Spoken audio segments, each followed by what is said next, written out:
talked to you a couple times in the off season, but still you've had some time to kind of look back, which maybe you didn't have during the season. What do you kind of take away from 2025, just team-wise and as your first year managing?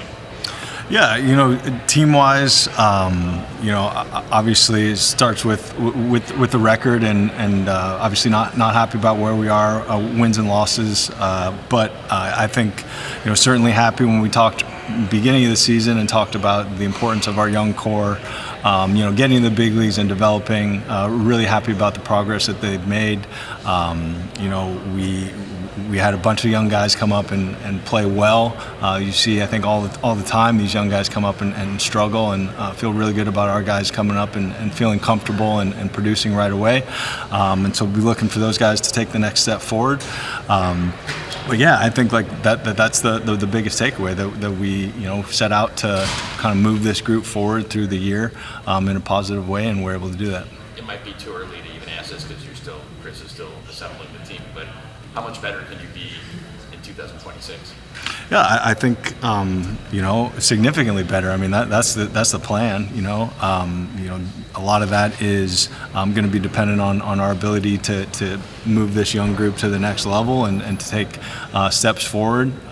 Which is something that is really hard to do. You guys come up and you're able to get some success early. The league knows you, and you have to adjust to another plan. So we're excied about supporting these guys to do that, though, and certainly going to be kind of an important piece of it.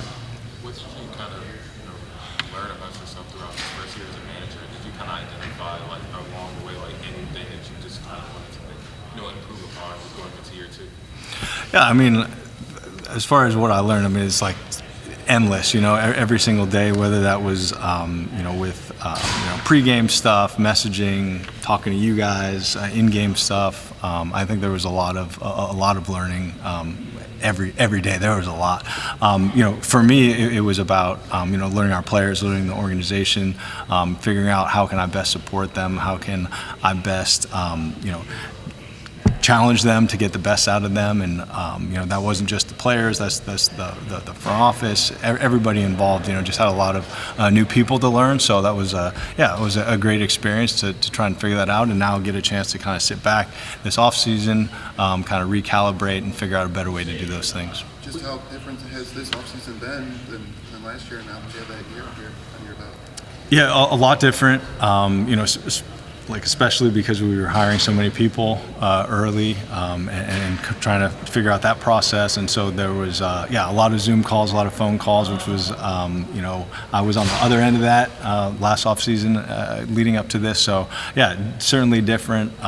We also have a much better relationship with all the players too, so kind of the check-ins with them and communication with them is a little different also, so much different feel this year. We never, personally, I never knew if you were a tough love guy or a straightforward guy with your players, or how that communication went. You were always pretty straight with us all the time, but from that perspective, how much did you feel you grew with that part of the job, and did you see results at the end of the year when you put instructions and new ways of them doing things out there? Were you satisfied with results by the end of the year of some of the teaching that you were doing?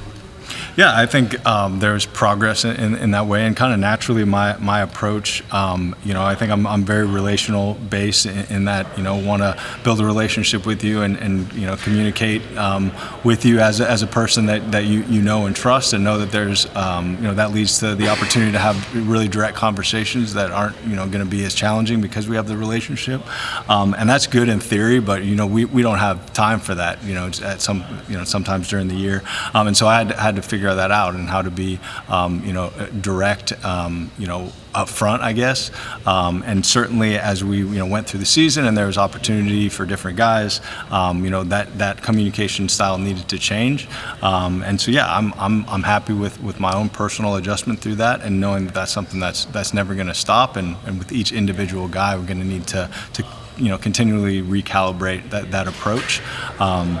And I think in general, I was happy with, when the group was challenged with things, I was happy with how they responded.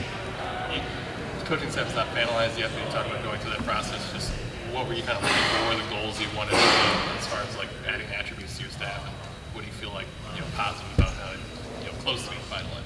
Yeah, not every coach is perfect, right? And everyone's going to have their different skill sets, and so you can draw up the exact, version of a coach that you want, but that you're just, probably not going to find that person. And so as we were evaluating, and kind of the two big areas that each of the guys that we have hired so far have hit, are one, their ability to communicate and build relationships with players. I think that's probably the most important thing. You can be the smartest dude in the world if you can't build that connection with players and get them to buy into what you're saying. It really doesn't matter. So that's a big one. And you look at Zach Bove and Derek Shawman, like those guys are very good at connecting with players.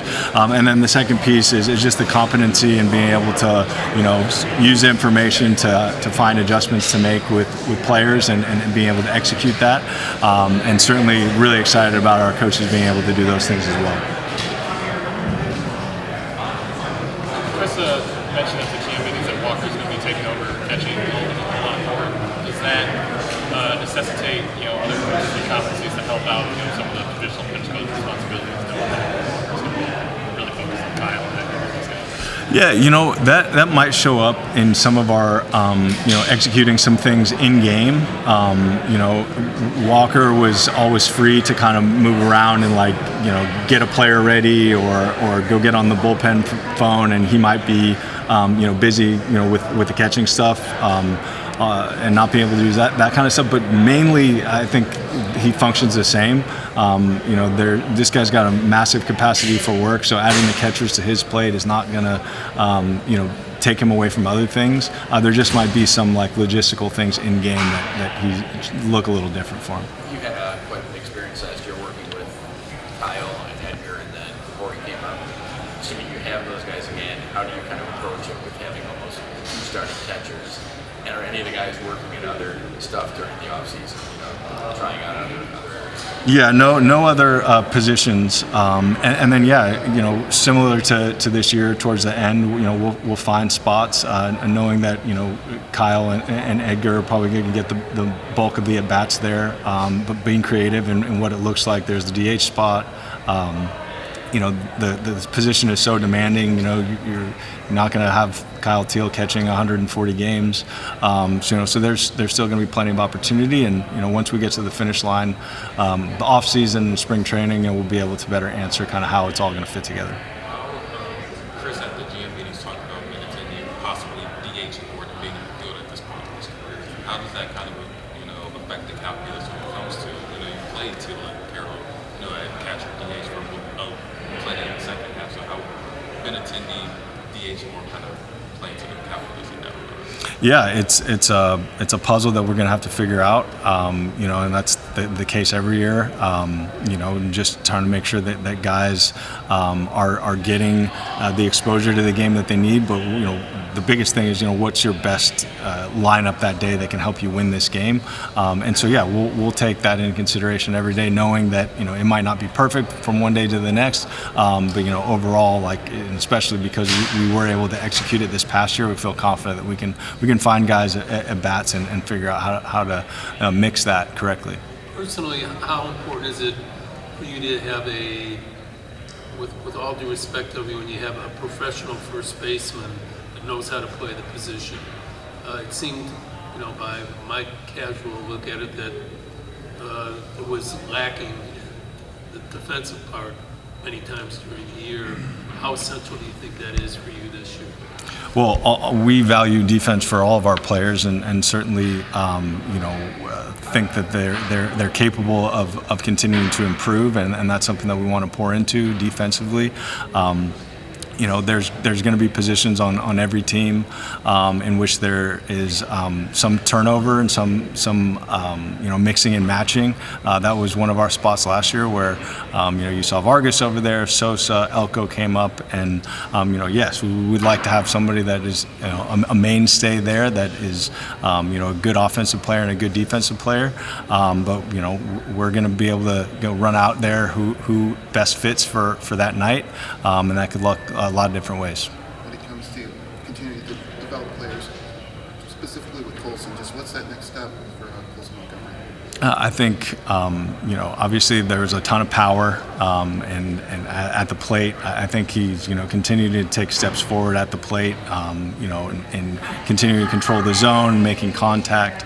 I think defensively was something that, was really surprising for me that he performed so well defensively. Not that I thought he was a poor defender, but he really exceeded my expectations. So we want to continue to push in that area.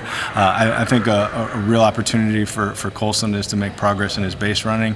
A couple mistakes out there that I think that he want back, but with as natural an athlete he is and as instinctual baseball player he is, he should be an excellent base runner in my opinion, and so that's another area where I think that we can take steps forward with Colson. Managers are thinking about the challenge system, strike challenge system. Do you have any early thoughts on strategizing? A couple of veteran managers said they're not going to let their pitchers challenge because every pitcher thinks everything's a strike. So, any early thoughts on strategy for that? Not to the degree that we're going to put a stamp on our philosophy at all. We do think it is obviously going to be very interesting, and think that there will be some guidelines that we'll put into place as we talk and talk to players who've used it in the minor leagues and see what we can come up with. But right now, no, I don't think that there's any real strategy that we're going to implement. But by end of spring training, you'll have something. I would think, yeah, for sure. I think you have to go into it with some kind of strategy and understanding. We're just still in kind of that, talking about it, collecting information. How would you describe your relationship with Getz and the getting to know you part of last year, and now the communication level moving forward? I would say it's great. I think during the course of the year, there's communication throughout the day that was very positive for me. What really stuck out was the post-game communication, where those guys come down, whether it's Getz, Barfield, Jin Wong, and we just have really healthy conversations about what happened in the game, where I think we're all learning a little something from our conversations, and really just gives me confidence that we're going about this the right way, that we're communicating the right way, we're sharing ideas the right way, we're sharing feedback the right way, and really making real progress. And I'm really happy with the relationship where it's at and where it's grown to. At this point, do you see Miguel Vargas as your third baseman, first baseman, or a little bit of both? I think the versatility is important. Again, as we work through the offseason, we've talked to him about being prepared to play both. As we get through the offseason and through spring training, we'll have a better idea of how to slot in some of our more versatile defenders. But I think that will come in time. And I think the great thing is that Miguel's having an outstanding offseason so far. He's in constant communication with our hitting guys, with our S&C group, and has done a really nice job this offseason. How would you kind of characterize your outfield depth? Yeah, I mean, just with everything still developing, early in the off season here, and know that we have some work to do. Bringing Derek Hill back is great. Obviously, picking up Louis' option. We have Ben Attendee in the mix. Obviously, we've lost Talkman for the time being, but we have some moves still to be made, and look forward to seeing how it all rounds out. But really happy with some of the guys we have. As it stands with the outfield, if opening day were tomorrow, Brooks Baldwin looks like he'd be a prominent part. But as the depth chart fills in, do you see him as somebody who can handle regular outfield duties, or is it a matter of see who comes into the roster and then he'll plug in whatever gaps necessary? Yeah, it's a good question. It's a little bit of the trap sometimes with Brooks, is that because he's so versatile, you kind of say, okay, you can slot him in into spots that need help. But I do prefer him in the outfield. I think that he did a nice job, especially in center field. Still working on some things in the corners, but I think that he's somebody that we go in and knowing that he's versatile and keeping his defensive versatility at the forefront. Finding him some consistency, I think, would be important too. On one hand, last year you developed some younger relievers, Mike Vassell, Jordan Leisure had a good second half, and Grant Taylor, who Chris talked about at the GM meetings, throwing multiple innings.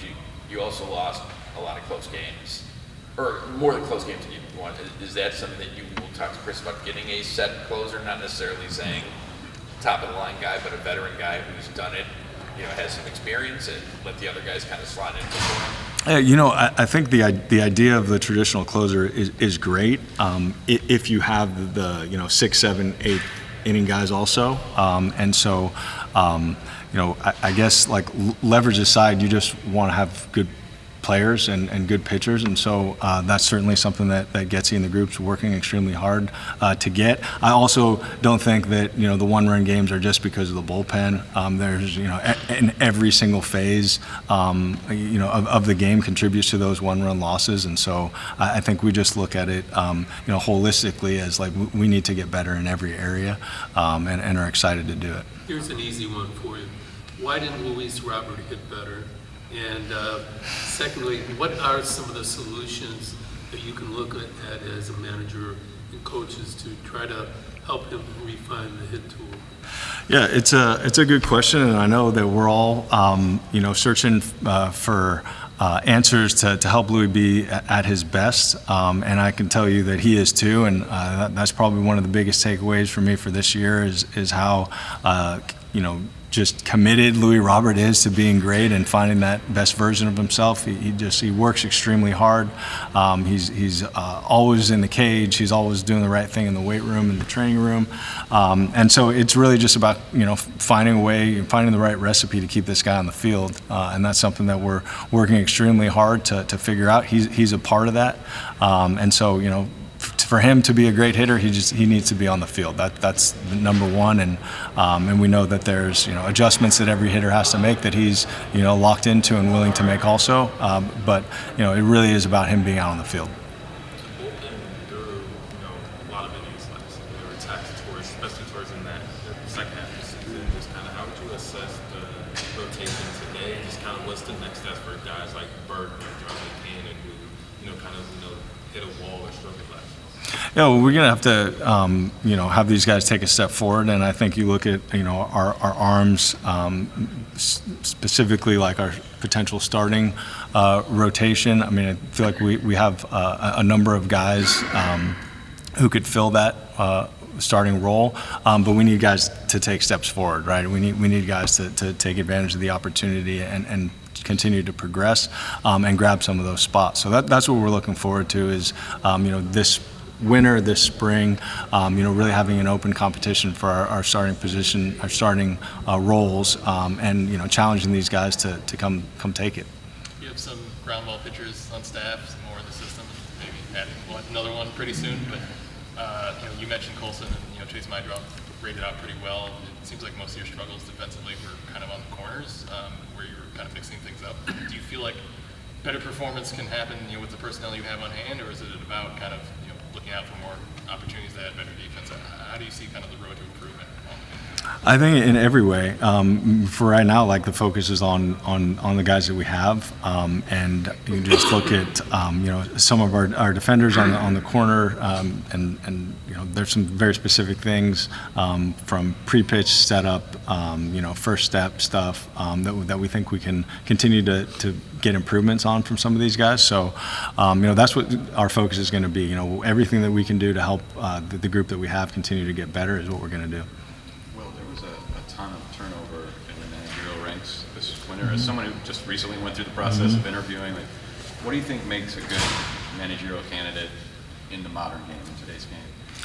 Yeah, I think number one, the first thing that sticks out is that there's just a lot of different types of people that you need to communicate with, where maybe 30 years ago it just wasn't the case with the performance and medical groups and the R&D presence.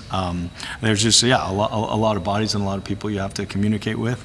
I think really it's just your messaging to the group and being able to connect with the group. I know some of those guys that got hired this offseason. That's what they do really, really well is communicate with people. And I think if you can communicate with your players well and set up a good environment, you got a chance.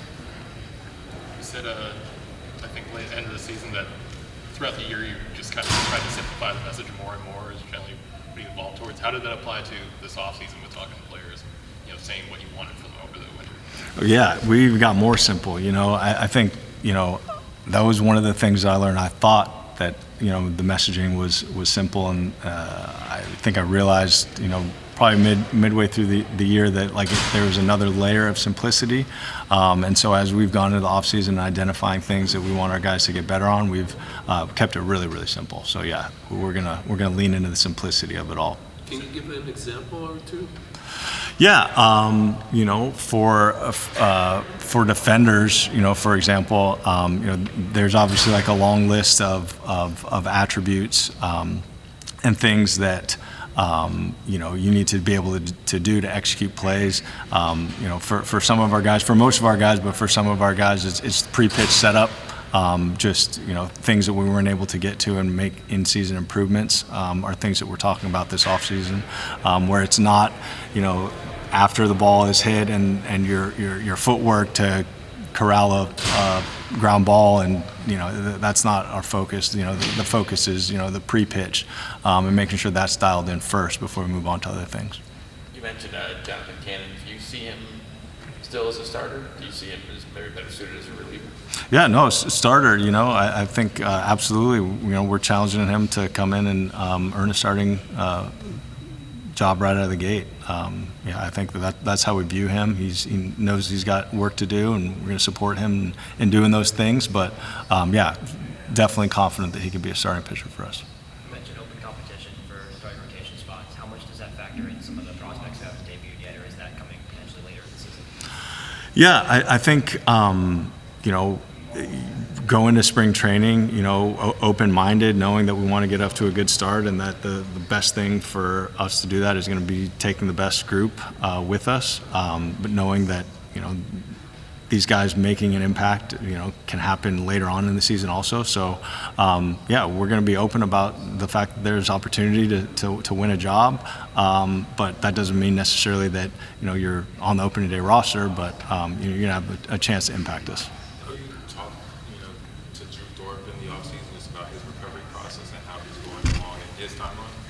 I don't have an update. I texted with him right after the season because he was around a little bit, and then just wanted to check in with some of these guys that were banged up.